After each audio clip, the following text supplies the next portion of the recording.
What's going on, all you beautiful people out there in the nation? Your boy Sly here, and finally, guys, I think I am all set up. Finally, new editor, new PC, the works. It only took like a week's time and about 1,000 hours of curse words to figure all this stuff out, but hey, what's progress without some setbacks, right? Anyway, guys, hopefully y'all will be able to tell the difference because my render times have been cut by half, even though I'm now editing at 1080p using 60 frames per second, when all my vids used to be 720 at 30 frames. So going forward, let's see if that really means something. Well, alright guys, welcome back to our weekly ritual that is the Destiny Reset Guide. With more players jumping back into it every week, it's time to start thinking about finishing those lists on what needs to be done moving forward. So while we're here in orbit, let's check out the weeklies up here, and as always, we're heading into the Crucible to see what's up for this week. Now remember guys, it's an Iron Banner week, so one of these will be replaced by the time most of y'all see this. So first up we have Mayhem Rumble, not as good as Mayhem Clash, but still pretty fun. Following that we have Zone Control. Remember guys, if you want to play any of these, make sure you get here on or before 10 AM Pacific or 1 PM Eastern. Otherwise, you will miss out on whichever one Iron Banner replaces. And of course, our last playlist is Elimination, chillaxing here in the middle, holding down the fort until Trials of Osiris comes back on Friday. Alright, so next we're taking a dive into the Nightfall. But before we see who is on our chop list today, let's take a look at the modifiers first. Alright, so first up we have our home bro, Epic. Heavily shielded, highly aggressive, yeah, we get it, then Solar Burn. Solar damage from any source is greatly increased. Following that, Juggler, no ammo drops for your equipped weapon. Airborne is next, players deal more damage while in the air, and then finally, we have Catapult. Grenade recharge rate is greatly increased. Alright, well, not too bad, but depending on the strike, it could be a little difficult. So let's hop in and see where we're going. Guardian, we've picked up a high-gain transmission. Origin point is somewhere along the coast, near the Cosmodrome. Raspy, what's up, buddy? So we're heading to Earth, guys, and fighting Hank the Shank, Giant's brother, Frank. Also, yes, I did check to see what enemies we have to face in the beginning, because as we all know, the hardest part of the strike is at the beginning, and guess what? Yay! Taken! Oh, Solar Burn 2. Good thing they snipe solar weapons, right? Yeah, so have fun with that, guys, and next up, we're hopping into the weekly playlist.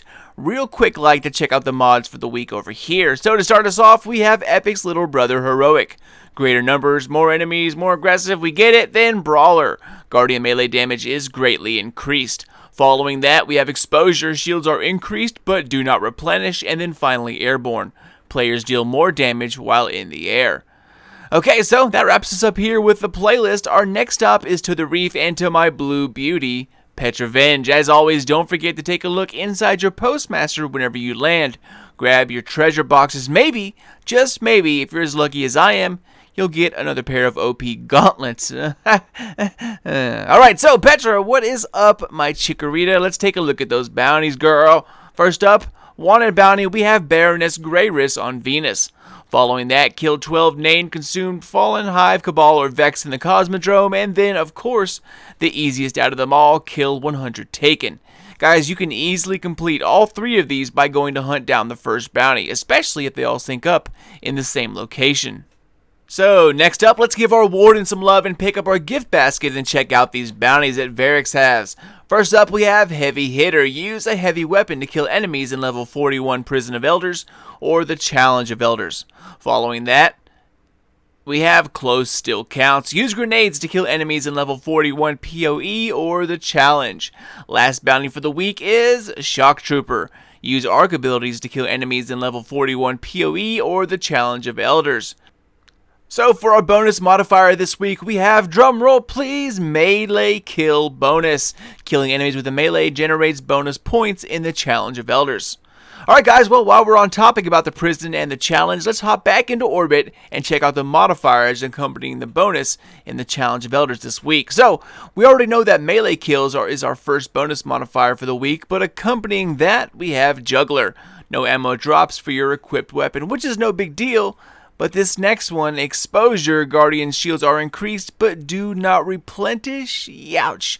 that's going to hurt, guys. You can take a lot of damage during the melee fest in the challenge, so not having that extra damage barrier of regenerating shields is going to be a little bit tougher. This is definitely a week for Titan Bubbles with Blessings of Light on. You are going to need it. Alright guys, well we're done over here. Let's head up the tower and check out what's good over there. And as usual, our first stop is to our homeboy Shax and his weekly Crucible bounties. Alright, so first up we have Individual Achievement. Complete a match with a personal score of at least 1,500 points. You need to do this twice. Next up, Making an Impact. Win 7 matches. Crucible Combat's next. Win 1 game in 3 different modes: Clash, Skirmish, and Elimination. Featured Matches is up next. Earn points in any featured Crucible playlist. Wins over 3. Losses are 1. You need 5 points total. And then, man, I hate this one.